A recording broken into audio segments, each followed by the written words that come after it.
Buenos días, queridos oyentes de la Radio María, bienvenidos a Conversión y Santidad de la mano de Benedicto XVI. Estamos aferrados por el amor de Dios y en los brazos amorosos de nuestra Madre Santísima.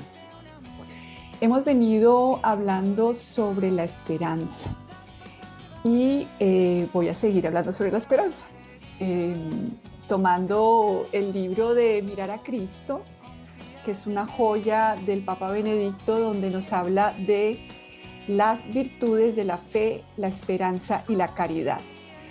Y el Papa nos decía que para comprender la esperanza cristiana es a veces importante conocer lo que parece pero no es. Ya habíamos hablado del optimismo y en este caso pues vamos a tomar las bienaventuranzas, que es como otro ejemplo en donde el Papa nos ilustra esta virtud de la esperanza. Habíamos dicho que el fin de la esperanza cristiana es el reino de Dios, es decir, la unión de hombre y mundo con Dios mediante un acto del divino poder y amor. Entonces, de alguna manera, esto que esperamos ya se nos ha sido dado.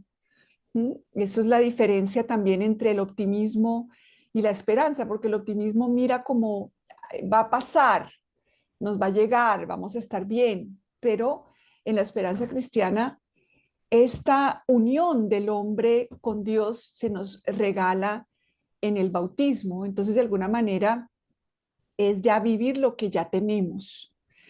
Eh, y entonces, en la página 61 nos va a hablar el Papa sobre el Sermón de la Montaña. Y bueno, voy a leerlo porque pues a lo mejor no todo el mundo lo conoce o lo tiene en este momento delante. Es en Mateo 5, 3. Dice Jesús: bienaventurados los pobres de espíritu, porque de ellos es el reino de los cielos. Bienaventurados los mansos, porque ellos poseerán en herencia la tierra. Bienaventurados los que lloran, porque ellos serán consolados. Bienaventurados los que tienen hambre y sed de justicia, porque ellos serán saciados. Bienaventurados los misericordiosos, porque ellos alcanzarán misericordia. Bienaventurados los limpios de corazón, porque ellos verán a Dios. Bienaventurados los que trabajan por la paz, porque ellos serán llamados hijos de Dios. Bienaventurados los perseguidos por causa de la justicia, porque de ellos es el reino de los cielos. Bienaventurados seréis cuando os injurien y os persigan y digan con mentira toda clase de mal contra vosotros por mi causa. Alegraos y regocijaos, porque vuestra recompensa será grande en los cielos, pues de la misma manera persiguieron a los profetas anteriores a vosotros. Entonces dice el Papa,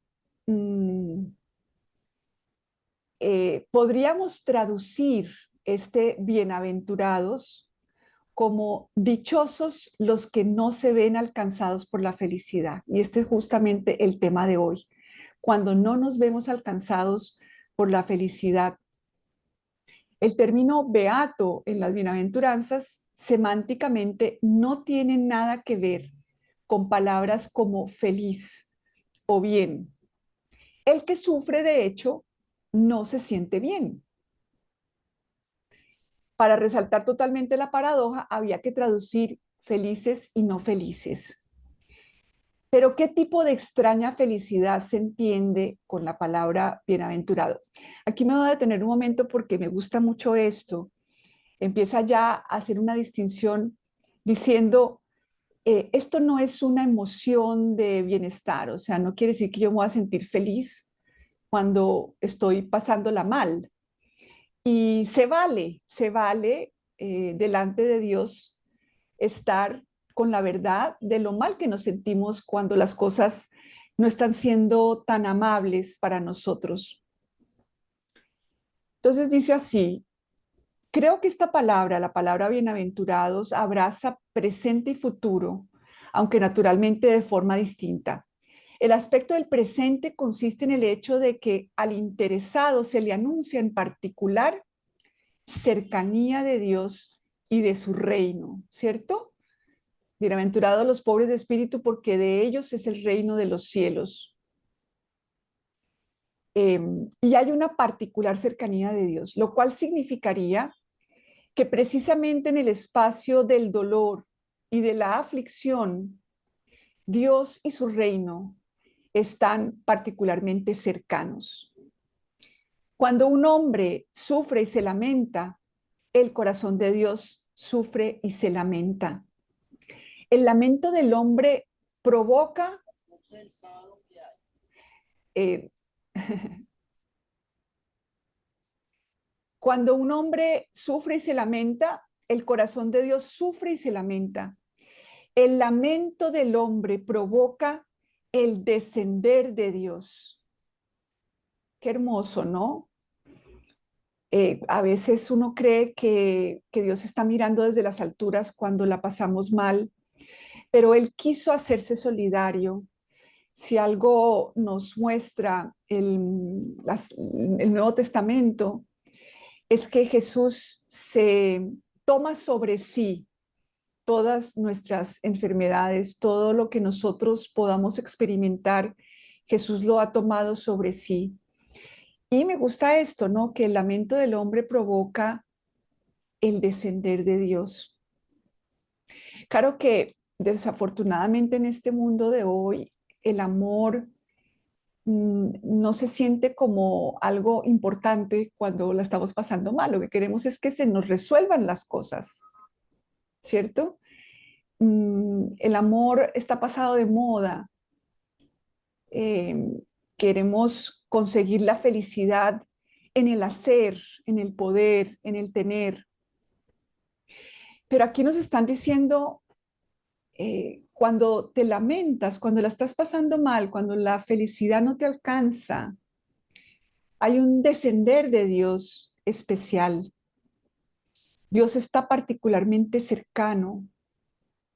Fíjense que cuando uno es chiquito, uno no sabe si quién está de presidente o cómo está el dólar o cuáles son las dificultades económicas de la familia o si alguien está enfermo. No tenemos la más remota idea.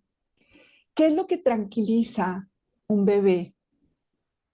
La cercanía de su madre, cercanía de su padre, que cuando se lamenta, que cuando llora, viene su mamá. Bueno, en las familias normales, porque hoy en día, claro, está esa cosa de que hay que dejar llorando a los niños para que les crezcan los pulmones, lo cual es absolutamente terrible porque se deja esperando al niño y de adulto no sabrá esperar, porque cuando la estaba pasando mal no venía nadie. Pero con Dios no sucede así. La presencia de Dios está al lado de nosotros y solo el que es como niño encuentra en esto valor. ¿Mm? Esta presencia divina oculta en la palabra bienaventurado, miren la belleza, ¿no? En la palabra bienaventurado lo que quiere decir es presencia divina para el pobre espíritu, presencia divina para los que lloran, presencia divina para los que tienen hambre y sed de justicia. ¿Mm? Es esta presencia la que de manera especial tenemos cuando la felicidad no nos alcanza. Esta presencia divina, vuelvo a leer, oculta en la palabra bienaventurado, incluye también un futuro. La presencia aún escondida de Dios llegará un día en que será manifiesta. Por tanto, la palabra dice, no tengáis miedo en vuestra angustia. Dios está junto a vosotros y será vuestro gran consuelo. La proporción entre presente y futuro es distinta en cada una de las bienaventuranzas, pero la relación de fondo siempre es la misma. Entonces, y es interesante porque ahí es donde uno tiene el hombre viejo, la Eva, nuestra Eva de antes o el Adán viejo, o la Eva vieja, porque el nuevo Adán es Cristo y la nueva Eva es María, que están a nuestro lado, pero en nuestro cuerpo, en nuestra psicología, está impregnada por el viejo Adán, por la vieja Eva. ¿no? Entonces, esta vieja Eva en mí, mi cuerpo, mi cerebro, me dice que todo es un acabose, que todo es terrible, que la voy a pasar mal. Y constantemente esta Eva en mí no es capaz de ver a Dios junto a mí, no es capaz de ver esas manos que sostienen la realidad en la que estoy. No ven, esa Eva en mí es ciega, es sorda, es muda, está paralizada porque de verdad no ve a Dios y por eso nos permitimos entregarnos en manos de esta Eva y llenarnos de angustia hasta dañar nuestra salud. Entonces, ¿qué es lo que nos dice la iglesia? Levantemos el corazón, lo tenemos levantado hacia el Señor. Entonces, fíjense cómo San Pablo puede decir, él le llama al hombre viejo, ¿verdad? Toda esta naturaleza que me jala hacia la desesperación, hacia la angustia, hacia el miedo, porque no ve la presencia de Dios. La presencia de Dios no es visible. Y la fe consiste, nos dirá el Papa en Introducción al Cristianismo, en que eso que no es visible es más real que lo visible. Pero ¿quién es la que puede llevarle a mi pobre hombre viejo, a mi pobre mujer vieja, a mi pobre Eva vieja, esta presencia de Dios? Cuando yo levanto el corazón y le pido a Dios, no me dejes caer en la tentación de no verte, no me dejes caer en la tentación de que en este momento yo no vea que estás junto a mí, que yo no vea que tus manos sostienen el mundo, sostienen estas circunstancias que estoy viviendo y que tú eres solidario y lo vives conmigo y lo vives en mí. Y líbranos del mal de tener todas estas chiquiesperanzas y estar siempre angustiados y mal porque no las alcanzamos.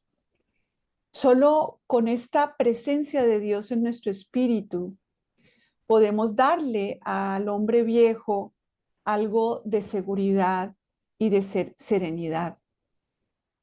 Entonces, en las paradojas de las bienaventuranzas se refleja exactamente la paradoja de la figura de los profetas y la visión de la historia que hace el Apocalipsis.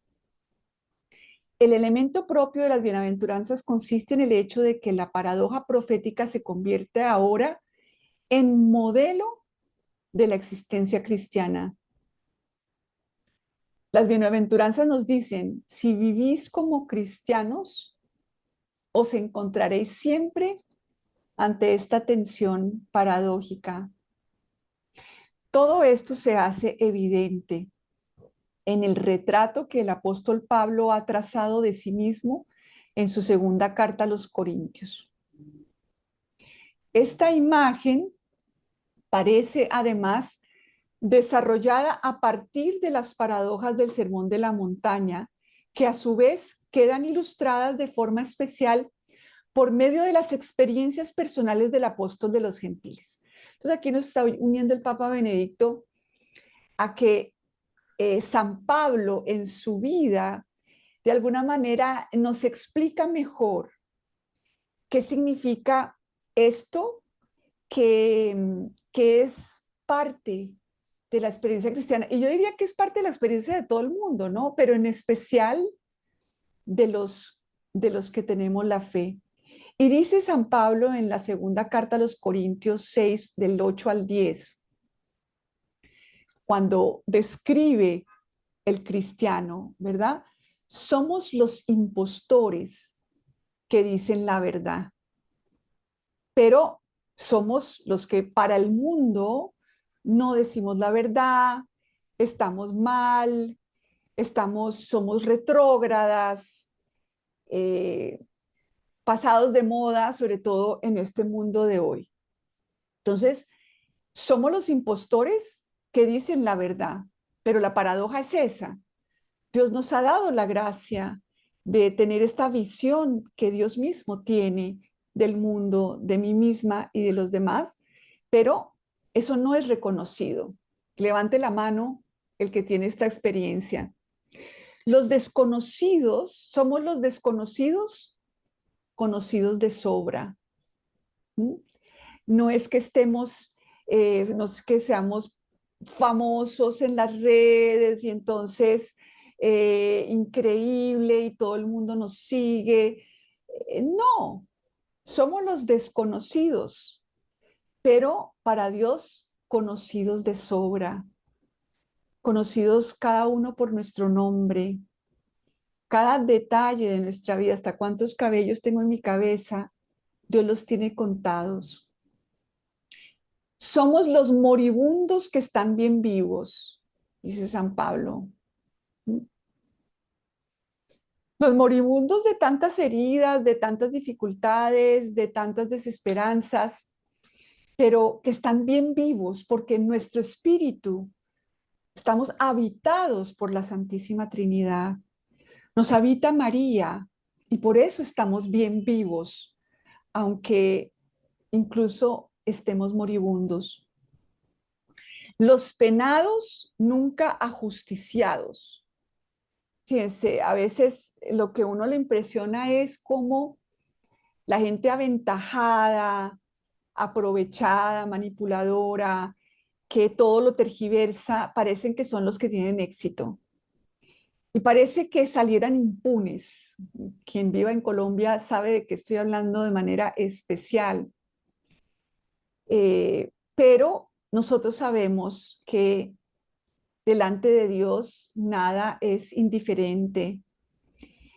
Eh, los afligidos siempre alegres. Bueno, ahí es donde uno empieza a ver qué tan lejos estoy de este consuelo del Espíritu Santo. Porque cuando uno levanta el corazón y ora y se conecta con Dios, hay una fuerza, hay una presencia, hay algo especial que lo hace a uno estar alegre incluso cuando está afligido. Y no es como una cosa solamente como de que uno sienta en el cuerpo esta alegría, puede que no la sienta, puede que mi cuerpo sienta mucho dolor incluso, pero de alguna manera esa presencia de Dios vivo dentro de nosotros nos da una fuerza impresionante y por eso ve uno muchas veces personas que la pasan bien, bien mal, pero están tan conectadas con el Espíritu Santo que tienen como esta alegría, como esta ligereza, como este buen humor. Los pobretones que enriquecen a muchos. ¿Mm? Bienaventurados los que no son alcanzados por la riqueza, levanten la mano, levantemos la mano, ¿cierto? Sin embargo, tenemos una riqueza que enriquece, ¿cierto? Que enriquece, aunque no tengamos lo que este mundo considera que enriquece, lo que este mundo considera que nos hace ricos, importantes. Entonces, fíjense cómo aquí el Papa nos va mostrando cómo en San Pablo las bienaventuranzas están describiendo y cómo nosotros nos podemos sentir identificados con esta experiencia de Pablo. Los necesitados que todo lo poseen. Qué paradoja, qué difícil para nuestra Eva, nuestro Adán viejos dentro de nosotros. Me imagino que se retuercen incluso puede que les dé cólera, rabia a nuestro Adán cuando estoy leyendo esto. ¿De qué me estás hablando? No me gusta que me falten tantas cosas, no me gusta que, la cantidad de injusticias que he vivido en mi vida y que la gente parece que pasa sin justicia, ¿cierto? Una maravillosa síntesis de toda la paradoja de la existencia cristiana, constituida de experiencia sufrida y vivida, se encuentra en el capítulo 4:16 de 2 Corintios. Vuelve aquí el Papa a citar a San Pablo. Aunque nuestro exterior va decayendo, lo interior se renueva de día en día. qué diferencia con lo que nos vende el mundo. Es como, no decaigas, tienes que, todo el mundo está viendo a ver cómo se ve más joven, cómo invierte, para que no se vea que realmente mi cuerpo va decayendo. Pero la pregunta es, ¿me dejo de caer por esto que me dice mi cuerpo de que esto es la patada y de que esto es el acabose y de que esto es terrible? ¿O le pido a Dios, no me dejes caer en la tentación de no verte en estas circunstancias? Pero para eso hay que levantar el corazón, porque la fuerza de gravedad de toda nuestra naturaleza caída es dejarnos de caer cuando nuestro cuerpo decae. Al movimiento lineal de nuestra vida hacia la muerte responde el amor divino que se convierte para nosotros en una nueva línea.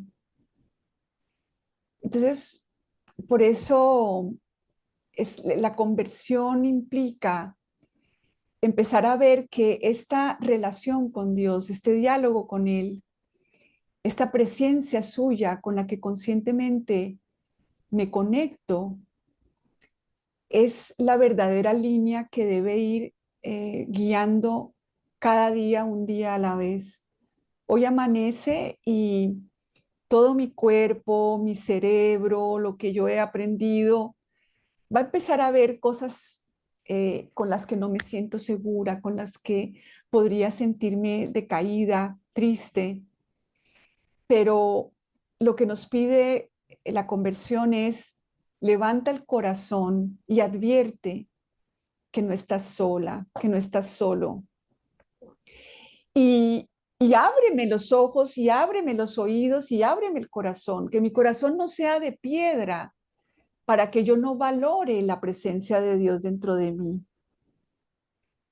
Eso es como lo que vemos, ¿no? Porque desafortunadamente el amor no es lo que nos interesa.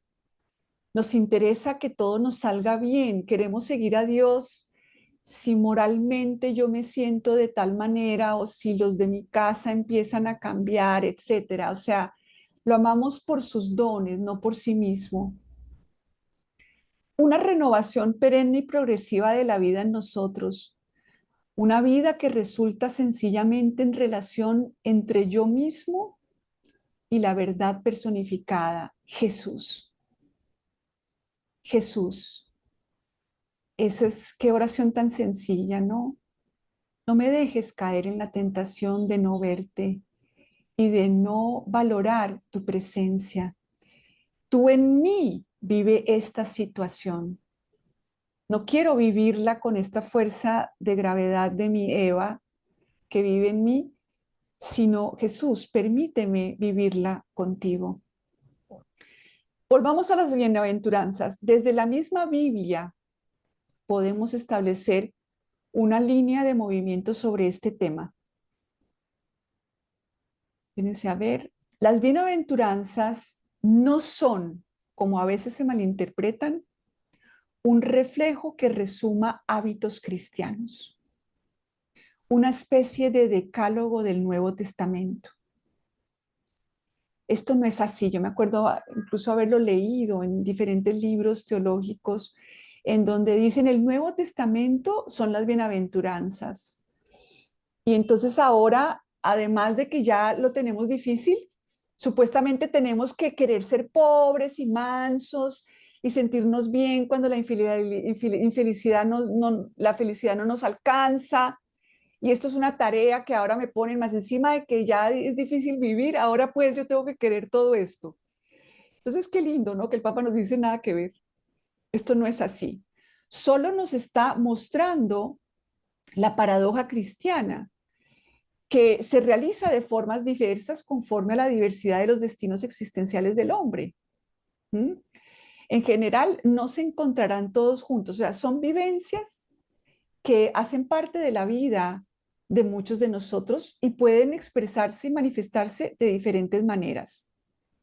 Por otra parte, a partir de esta forma universal se desenvuelven nuevas concretizaciones como la que ya hemos verificado en la figura del apóstol Pablo.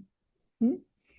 Entonces, claro, Pablo pues vivió esto a su manera, ¿no? Él era perseguido, mm, encarcelado, etcétera, etcétera. No todo el mundo tiene que pasar por esa misma falta de felicidad de San Pablo, ¿no?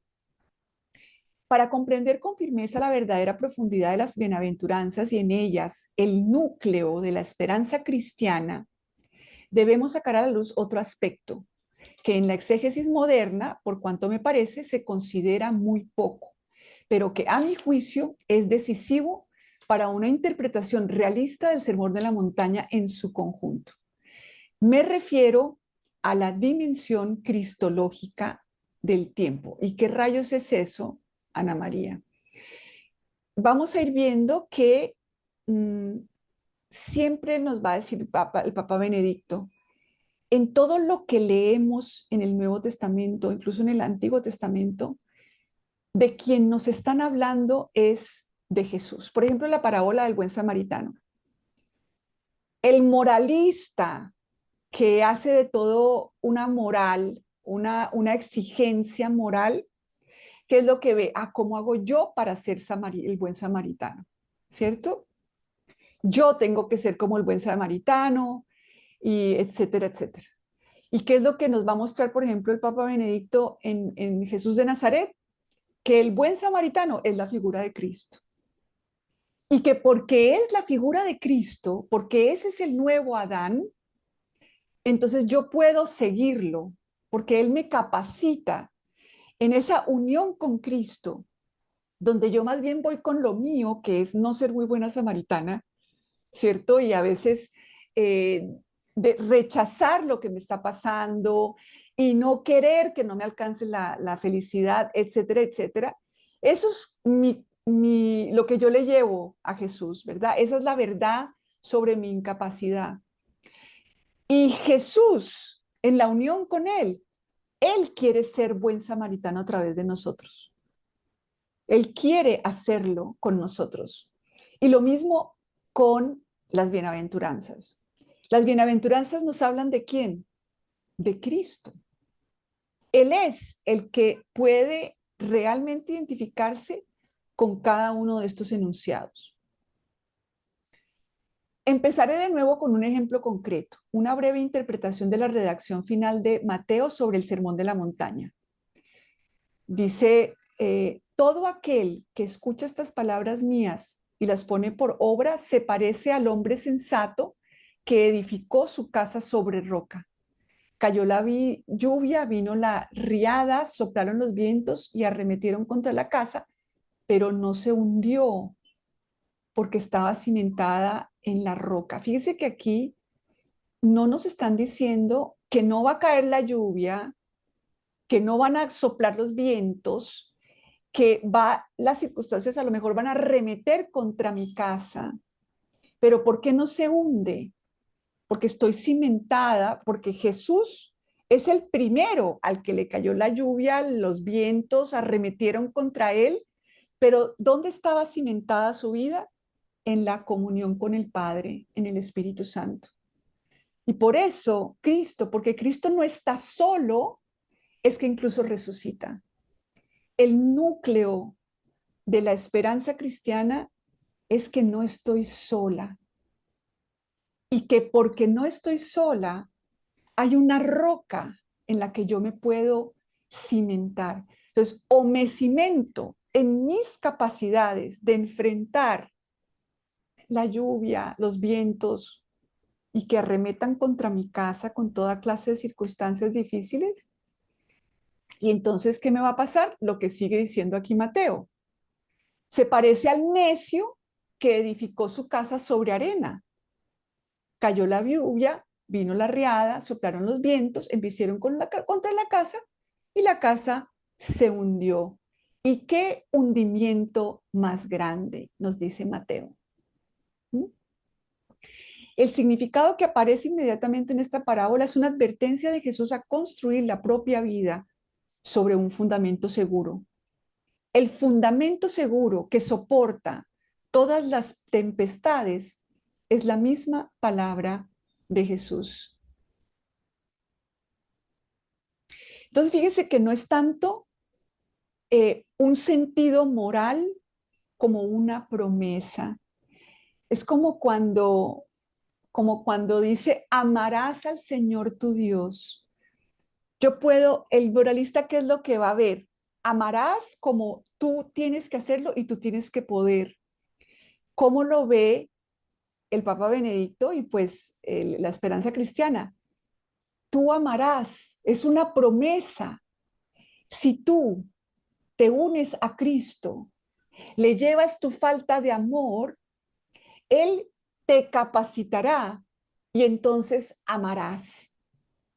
Entonces, es lo mismo. Estas bienaventuranzas los que nos dan es una promesa. Si tú te anclas no en tu capacidad para enfrentar esta situación o estas situaciones, sino que tú te anclas en Cristo, en esa relación con Él, le pides, Jesús, tú consuélame, dame la fuerza, dame la fe para ver que en esta situación, aunque tus manos no aparecen por ningún lado, yo no estoy siendo descuidada. También aquí habla Jesús de una casa que se debe construir y que se fundamenta sobre la roca, pero que no puedan destruirla los poderes del abismo. Entonces, es Jesús mismo quien construye la casa. Es Él quien actúa como hombre prudente que elige la roca. ¿A quién eligió Cristo? Su comunión con el Padre.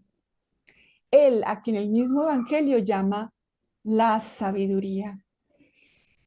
Entonces, miren, y con esto termino hoy y seguimos la próxima vez. Dice, me viene a la mente aquella antigua imagen de la sabiduría que construye su casa en Proverbios 9. Detrás del significado moral se hace visible el plano cristológico que da a la moral su dimensión de esperanza. Como yo les decía, amarás no es un significado moral, porque ¿qué nos dice el Papa?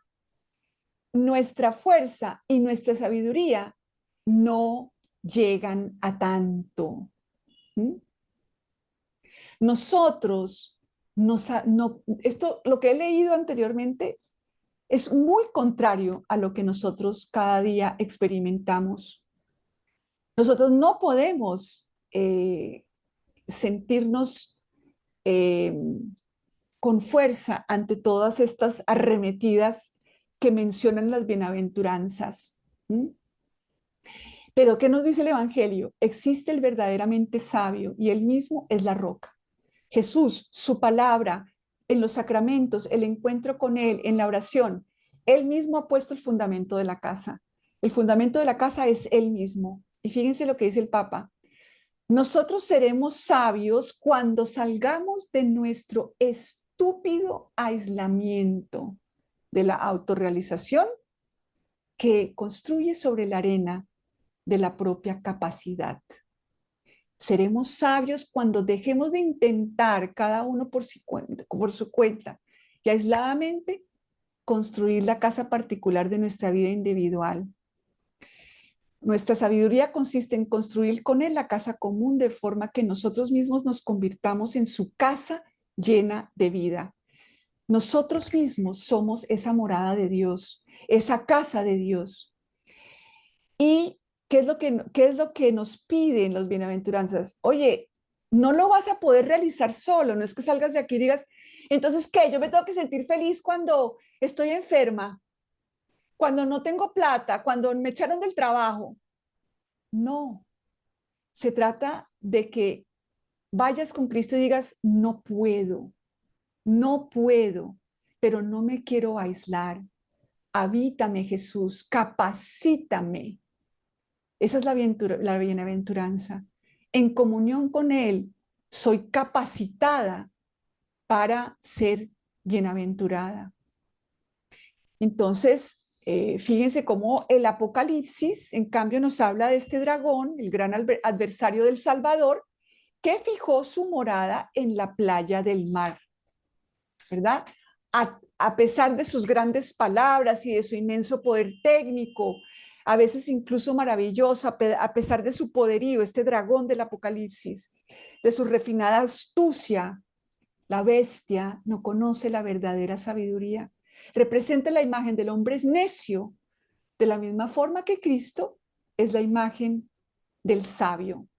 Y por eso el dragón al final desaparece. Ese poderío, esa capacidad es aparente, que no nos seduzca. Ay, ¿cómo hago? Entonces queremos psicológicamente enfrentar todo súper bien para sentirme pues la súper resiliente, ¿cierto? Y en cambio, aquí nos dicen, eh, somos como los moribundos que están bien vivos porque somos morada de la Santísima Trinidad. Nos vemos Dios mediante la próxima semana y quedamos como siempre con María.